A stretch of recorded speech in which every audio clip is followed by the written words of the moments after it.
y es el doctor Hugo López-Gatell, subsecretario para la Promoción de la Salud, al que yo le mando un abrazo. Y Hugo, también te mando mi reconocimiento. ¿Cómo estás? Buenas tardes. Muchas gracias, Joaquín, aprecio mucho tus palabras. Bueno, a ti, oye, y para todo tu equipo, que son a todo dar, ¿sí? Muchas gracias, les digo, de tu parte se van a entusiasmar. Sí, a ver, Hugo, hoy la fase 3, aunque en los hechos ya estaban cumpliéndose normas de la fase 3, ¿no? Sí, efectivamente, igual que nos pasó entre la fase 1 y la 2, sí, que nos adelantamos prácticamente 14 o 15 días a la fase 2 con las medidas correspondientes a fase 2, llevamos ya orientando el esfuerzo hacia la fase 3, aun cuando no habíamos formalizado la entrada a la fase 3.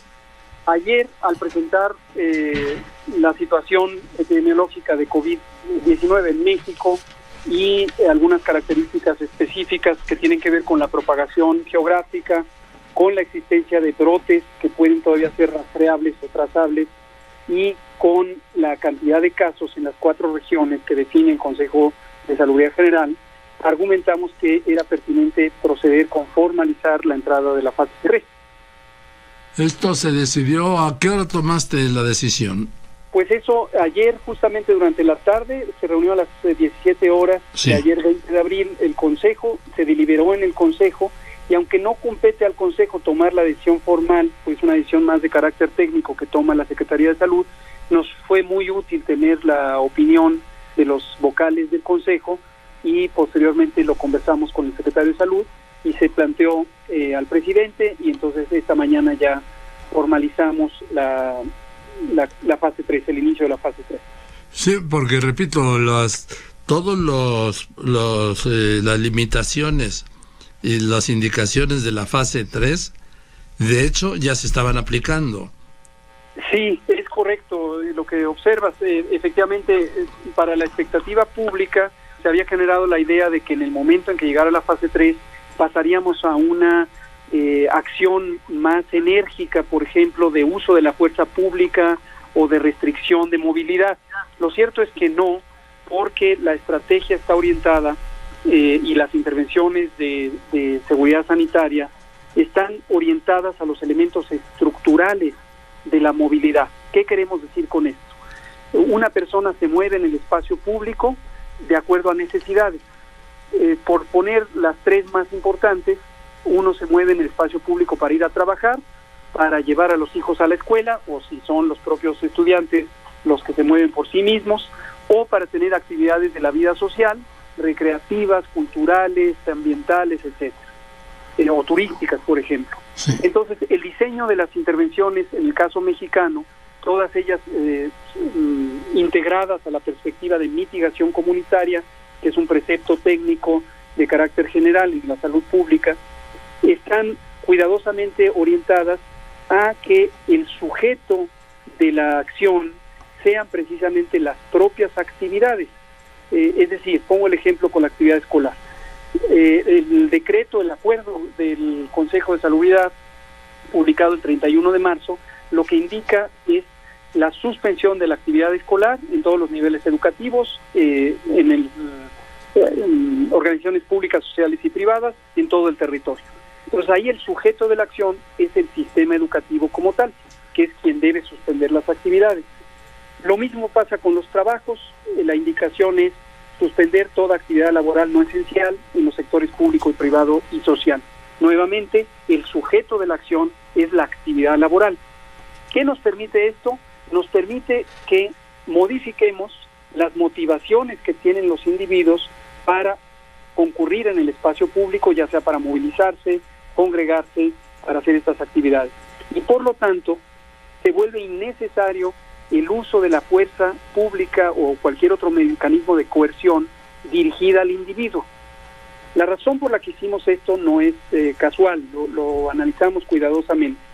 México tiene, como lo hemos dicho, lamentablemente más de la mitad de su población que vive al día, sí, y que por lo tanto participa en actividades económicas que no son fácilmente regulables. Pongo un ejemplo, el comercio informal.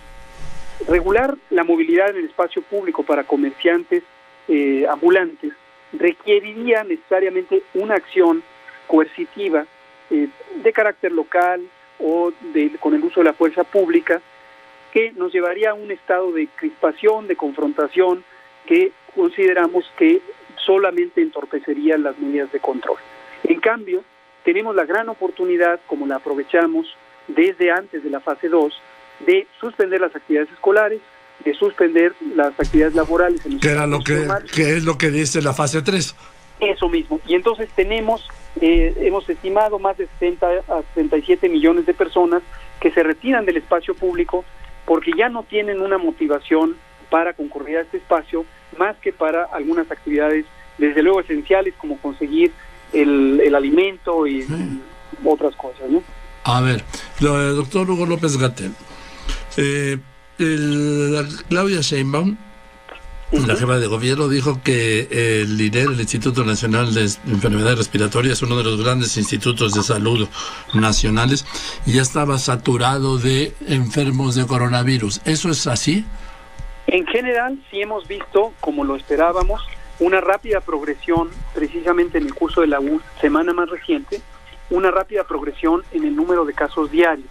Esto no ocurre de manera generalizada en el país, porque a fin de cuentas la suma de casos es un promedio de lo que ocurre en cada una de las entidades federativas. Pero en la Ciudad de México, que es donde inició la epidemia... Donde lo habías dicho, Hugo, desde el principio, Ciudad de México y zonas conurbadas del Estado de México. Exacto.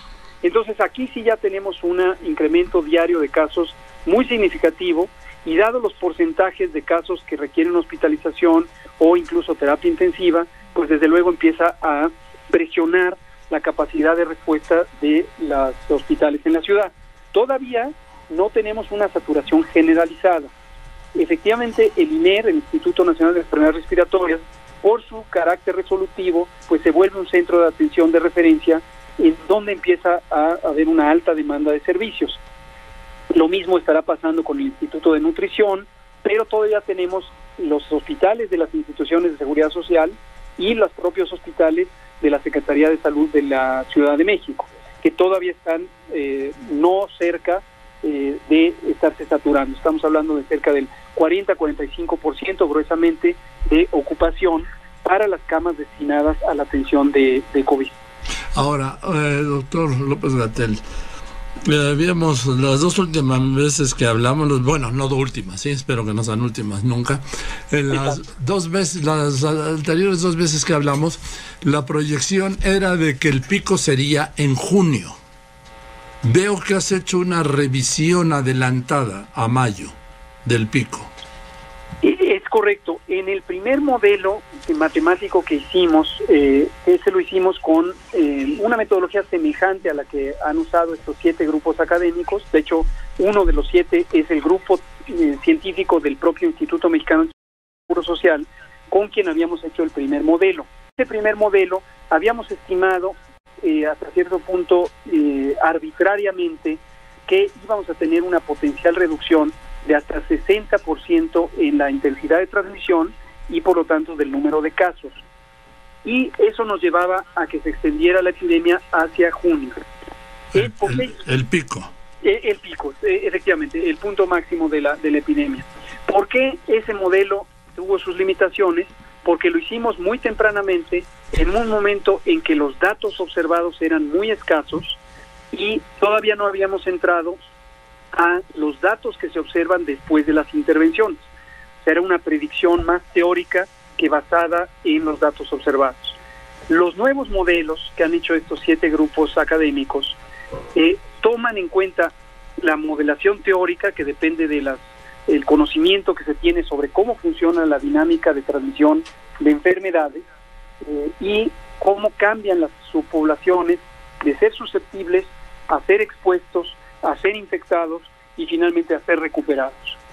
Y también los datos ya observados posteriores al 23 de marzo, fecha en la que entraron en vigor estas acciones de sana distancia, la primera de ellas, la suspensión de las actividades escolares. Bien, pero entonces, nada más ratifícame, tú habías dicho que entre 8 y el 10, el presidente más o menos repitió esa fecha que tú habías dado. ¿Ese será el pico entre el 8 y el 10?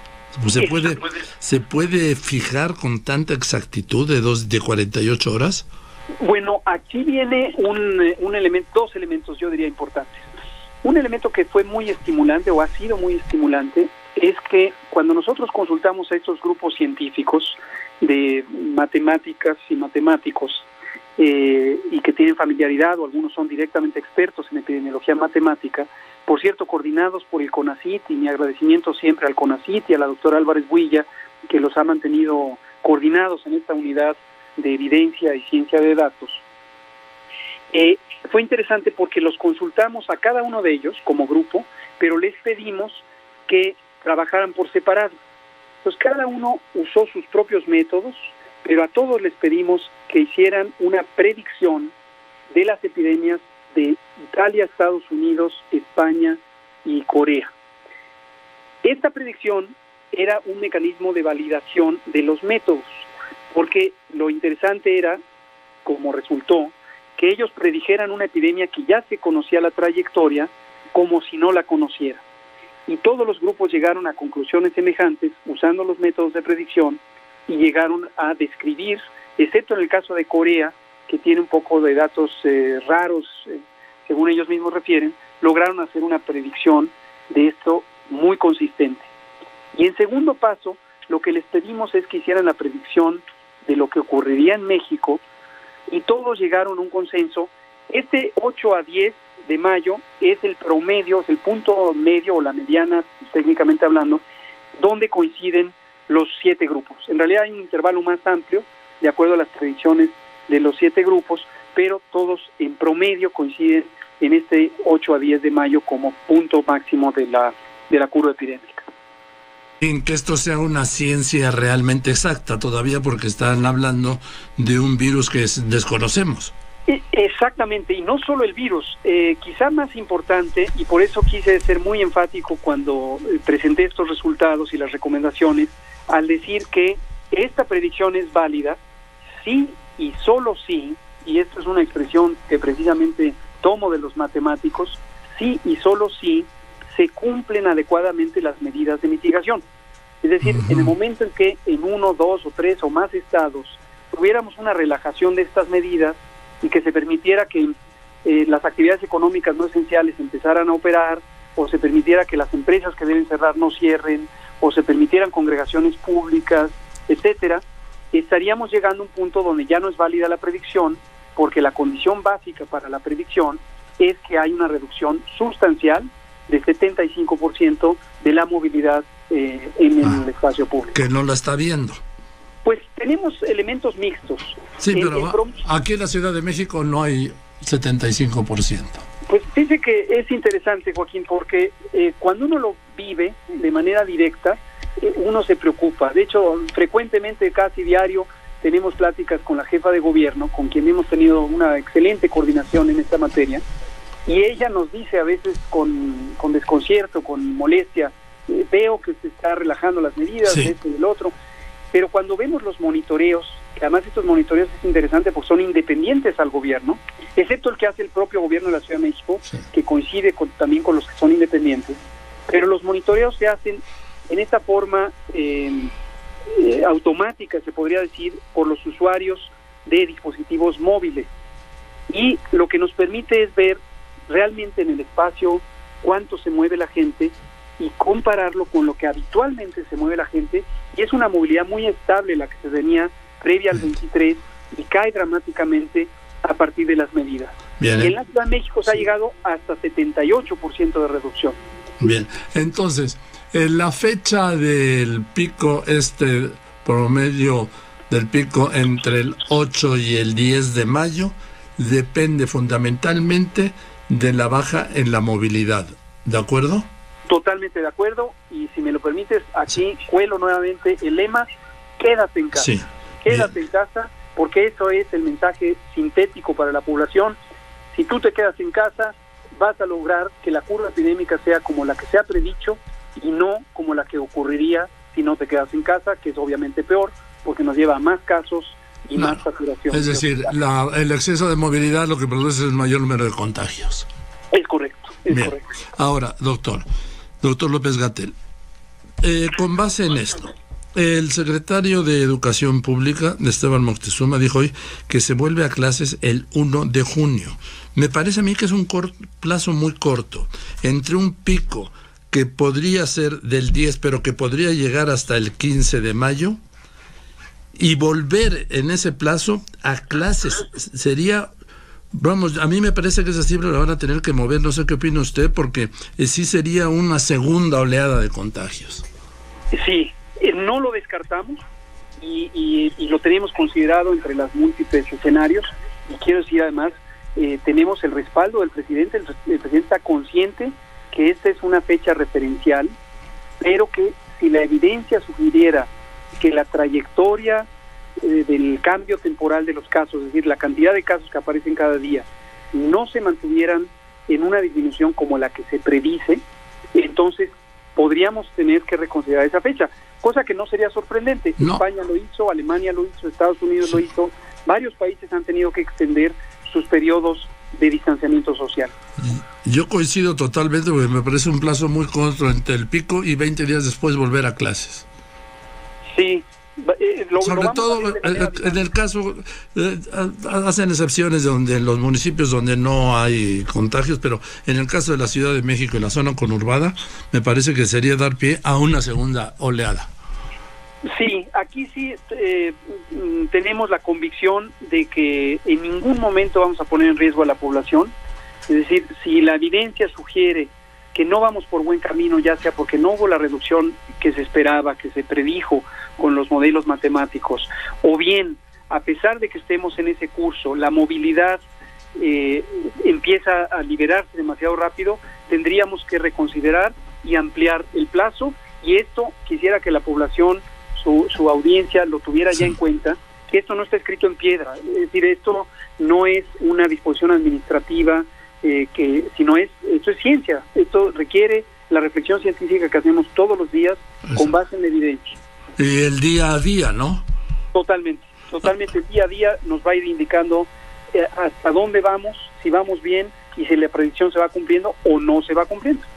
Ahora, sí, porque estamos hablando, a ver, de un país de 127 millones de habitantes, de una extensión enorme. Doctor López-Gatell, me había dicho también en 2 ocasiones que la proyección matemática hablaba de un máximo de 250,000 infectados, de los cuales 10,500 necesitarían, recuerdo que me dijo, una cama de hospital o de terapia. ¿Mantiene esa proyección o también se está ajustándola a la baja?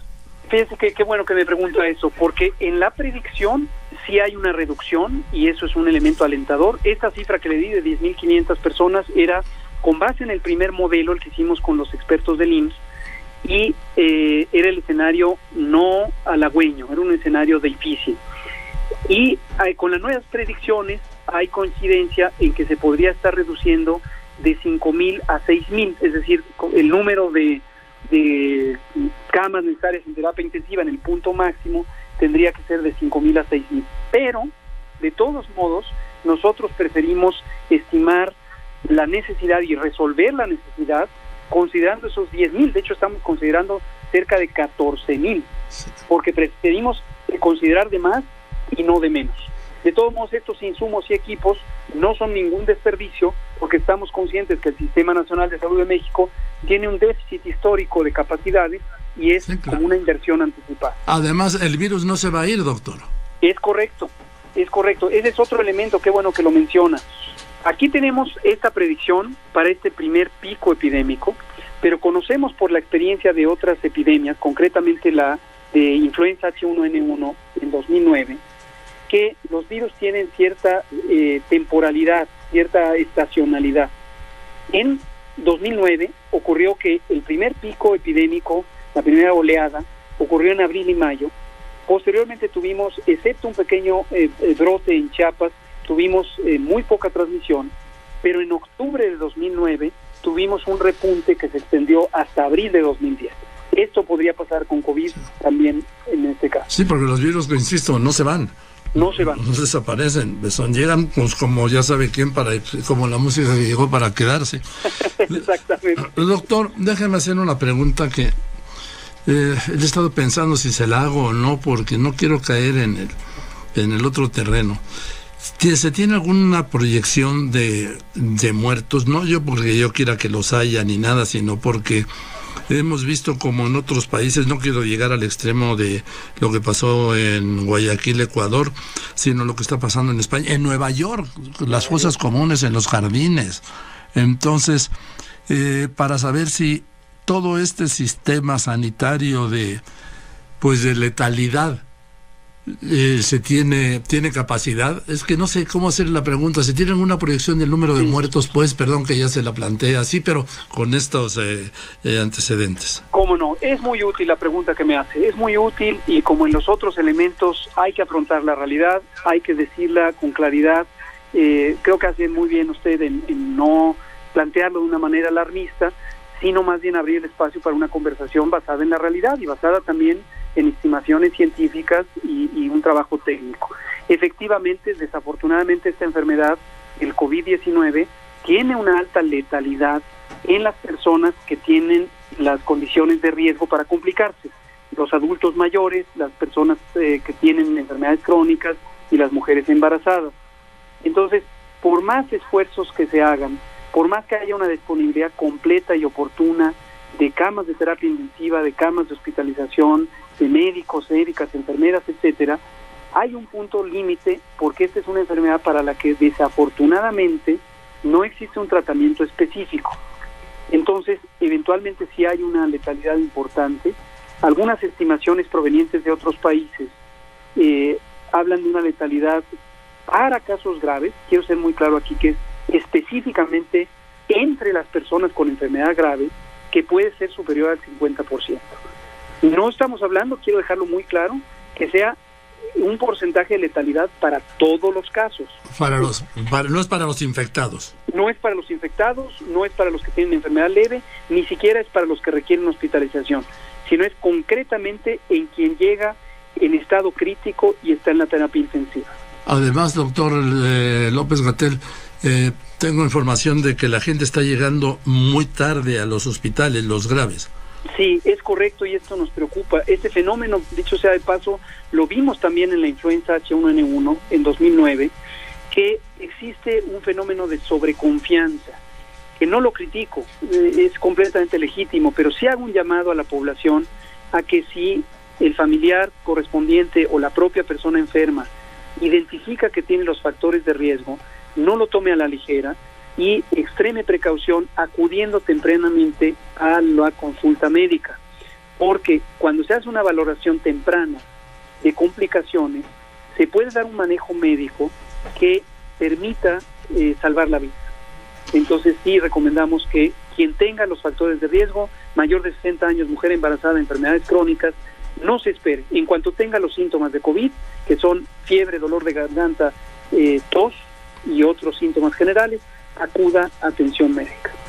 Pues doctor López-Gatell, oiga, déjame hacer una pregunta. ¿Usted cómo se siente con todo esto, con esta presión? ¿Qué le dicen en su familia? No sé ni a qué hora llegue, ni a qué hora salga, pero usted, vamos, no tiene otro tema que este. Pues efectivamente, toda mi atención, toda mi dedicación intelectual, emocional, está en este aspecto. En fin, el compromiso de tener que estar atendiendo esto me convoca a no perder la atención, no distraerme. Por eso no me distraigo con otro tipo de arengas o ruido que pudiera haber en la narrativa pública. Esta es mi misión y esta es la misión que tengo que cumplir hasta las últimas consecuencias. Pues yo, doctor, si me permite decir esto, yo le expreso mi reconocimiento y gratitud por todo lo que está haciendo, y también la disposición que tiene para hablar y explicar y explicar y explicar, y de nuevo reconocer el equipo que lo acompaña. Y quiero decirle que ayer me quedé muy afectado con la jefa Fabiana, que yo todavía no puedo entender, doctor López-Gatell, cómo puede haber un ser humano que pueda agredir al personal sanitario cuando es la primera línea de este ejército de combate en esta guerra contra el coronavirus. No me entra en la cabeza, doctor. Sí, es correcto. La verdad es que a nosotros mismos, a pesar de que estamos metidos en el tema, también nos movió. Las palabras fueron un testimonio muy espontáneo, muy elocuente y muy genuino de un fenómeno que, por más que uno quisiera encontrarle explicaciones, no puede uno dejar de indignarse, porque existe esta agresión precisamente contra quienes están en el empeño de proteger la salud y la vida de las personas, no solo por esta enfermedad, sino históricamente por cualquier otra enfermedad, y entre las personas, yo diría que más nobles de todo el equipo de salud están precisamente las enfermeras y los enfermeros.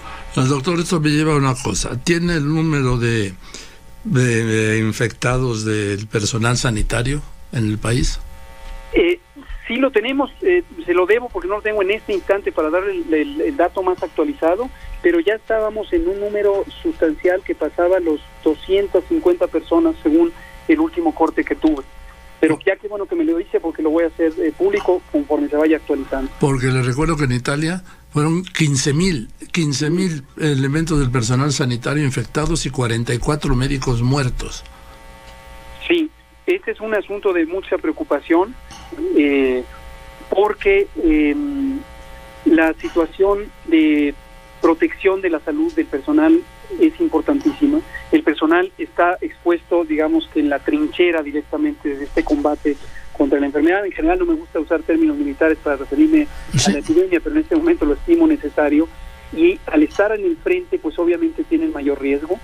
Aquí los equipos de protección personal son un elemento indispensable. Ah, sí, claro, es la diferencia entre la vida y la muerte. Es la diferencia, pero también el saber usarlos. Y aquí quisiera referirme en su audiencia a mis colegas médicos y médicas y enfermeras, enfermeros y todo el personal, incluso camilleras y camilleros, sí, todo el personal que trabaja en los paramédicos, personal de limpieza, de todo. Porque aquí es crucial que haya un uso adecuado y oportuno de los equipos de protección personal para que se puedan proteger adecuadamente. Doctor, ¿usted sabe el número de médicos que han fallecido por el coronavirus? ¿En México? Sí. Esos son los datos que le debo, porque aquí tengo, fíjese, ya me están pasando un dato, pero no está actualizado, este es de hace... este es de ayer, sí, ya me lo están pasando. Personas afectadas han sido 1,934. De personal sanitario. De personal sanitario que ha sido afectado por este coronavirus. Y lo que no tengo es el dato de personas que muy desafortunadamente han perdido la vida, pero sí es una cifra importante. Si hiciéramos un cálculo muy rápido sería al menos el 5% de esta cifra, y esto nos estaría llevando a cerca de 80 personas. Bien, doctor López-Gatell, le aprecio la paciencia que me tiene. Con mucho gusto. Y le agradezco la generosidad en la información, sí, y la claridad. Al contrario, Joaquín, muchas gracias por dar la oportunidad. No, al contrario, y seguiremos en contacto como siempre, ¿no, doctor? Claro que sí. Le mando un abrazo.